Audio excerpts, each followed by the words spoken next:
श्रद्धया हुतं दत्तं तपस्तप्तं कृतं च यत् असदित्युच्यते पार्थ न च तत्प्रेत्यनो इह। सनातन धर्म ज्ञान गंगा चैनल में आप सभी का स्वागत है। मेरे प्यारे कृष्ण भक्तों, आप सभी को जय श्री कृष्णा। मेरे प्यारे कृष्ण भक्तों, सनातन धर्म ज्ञान गंगा चैनल के आज की वीडियो में हम लोग श्रीमद् भगवद गीता के अध्याय 17 के अंतिम श्लोक 28 को भगवान श्री कृष्ण जी की कृपा से सरल रूप में सुनने और समझने का प्रयास करेंगे। जय श्री कृष्णा। मेरे प्यारे कृष्ण भक्तों, श्रीमद् भगवद गीता के अध्याय 17 के श्लोक 27 में भगवान श्री कृष्ण जी ने हम मनुष्यों को अर्जुन के माध्यम से सत्कर्म के विषय में बताया था। सत्कर्म अर्थात निष्काम कर्म। जब मनुष्य निष्काम भाव से कर्म करता है, वो उस कर्म से अपने मन में कोई कामना नहीं रखता, केवल उस कर्म को कर्तव्य समझ करके और उस कर्म के फल को परमात्मा को अर्पण कर देता है। कहते हैं, प्रभु आपकी वस्तु थी, मैंने अपने कर्तव्य को पूरा किया, आप जो चाहे दें, मुझे तो केवल अपनी भक्ति दीजिए या अपना ज्ञान दीजिए, मुझे इस कर्म फल की कोई चाहत नहीं है।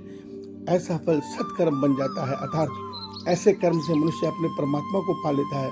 उस कर्म से पाप और पुण्य कुछ नहीं लगता। मगर इसके विपरीत आज के श्लोक में भगवान असत कर्मों के विषय में बता रहे हैं। भगवान कहते हैं असत कर्म भी दो प्रकार के हैं। एक का मनुष्य कामना लेकर मन में कर्म करता है, यज्ञ करता है, व्रत करता है, तप आदि करता है, तीर्थ आदि करता है। उसके मन में कामना होती है कि हे ईश्वर, मैं ये कर्म करूं और मेरा ये कर्म पूरा हो जाए, मेरा ये काम पूरा हो जाए। तो ऐसे कर्म को असत कर्म भगवान ने कहा है। क्यों? क्योंकि ऐसे कर्म का जो फल होता है वो मनुष्य को पाप या पुण्य रूप में मिलता है, और जब पुण्य मिलता है तो वो पुण्य फल भोगता है स्वर्ग लोक में जाकर, इस संसार में सुख रूप पाकर उस कर्म फल को भोगता है।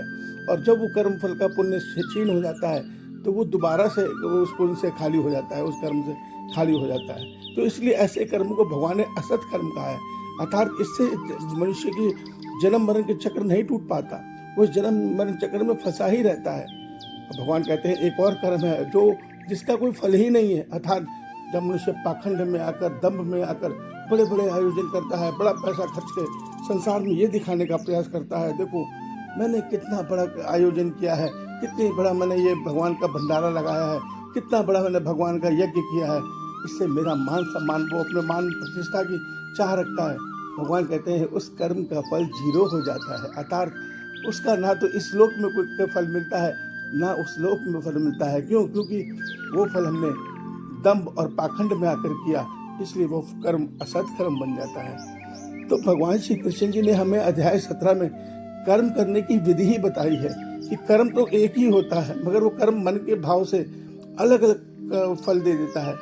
मगर अगर मन में कोई भाव नहीं है, केवल परमात्मा के प्रति प्रेम है और निष्काम भाव है, तो वो कर्म भगवान से परमात्मा की प्राप्ति करवा देता है।